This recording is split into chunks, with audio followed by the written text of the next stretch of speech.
जेड़ी अल्लाह पाक दी रहमत है, क्यों ज़ालिम ज़ुल्म कमा छोड़ई।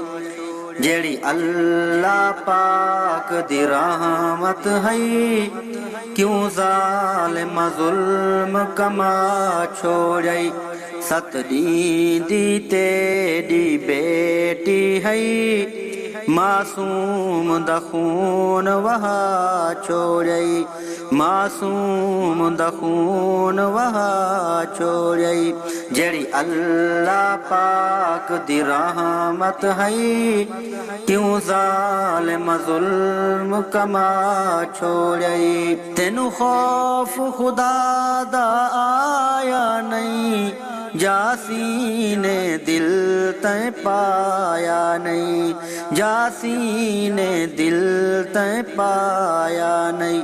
जेड़ी फुल्ला तू भी नाज़िक है, जेड़ी फुल्ला तू भी नाज़िक है, उन गोलियां नाल उड़ा छोड़ई। जेड़ी अल्लाह पाक दी रहमत है, क्यों ज़ालिम ज़ुल्म कमा छोड़ई। जेड़ी अल्लाह पाक दी रहमत है, कहड़ी नादान दी गलती है, सतनी थे हन दुनिया ते आई। सतनी थे हन दुनिया ते आई। तू प्यो हमें या दुश्मन है, अल्लाह दा अर्श हिला छोड़ई। तू प्यो हमें या दुश्मन है, अल्लाह दा अर्श हिला छोड़ई।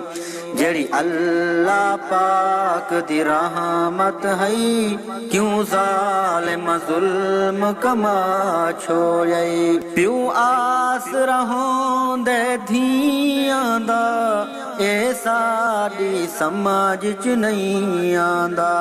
ए साडी समाज च नहीं आंदा।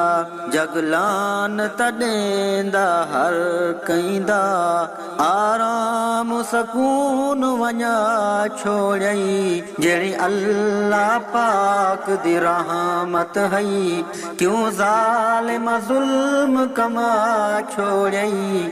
जेड़ी अल्लाह पाक दी रहमत है, ज़ुल्मा दा मुकिया ज़माना हा, आया हसनैन दा नाना हा। आया हसनैन दा नाना हा। कम की तई जोर जिहालत दा, कम की तई दौर जिहालत दा। रब दा महबूब रंजा छोड़ई। जेड़ी अल्लाह पाक दी रहमत है, क्यों ज़ालिम ज़ुल्म कमा छोड़ई। जेड़ी अल्लाह पाक दी रहमत है, तड़पी मासूम दी जानो सी, बेज़बान दी बोली ज़बानो सी। बेज़बान दी बोली ज़बानो सी। तेरे सीने ते बाबा खेडना हम, तेरे सीने ते बाबा खेडना हम। मैं को खाक दे नाल मिला छोड़ई। जेड़ी अल्लाह पाक दी रहमत है, क्यों ज़ालिम ज़ुल्म कमा छोड़ई। जेड़ी अल्लाह पाक दी रहमत है, उन चौक ते गोली मार देवो, या गल ते रख तलवार छोड़ो। उन चौक ते गोली मार छोड़ो, या गल ते रख तलवार छोड़ो। या गल ते रख तलवार छोड़ो। असां हर ओहदे दे अफसर तई, असां हर ओहदे दे अफसर तई।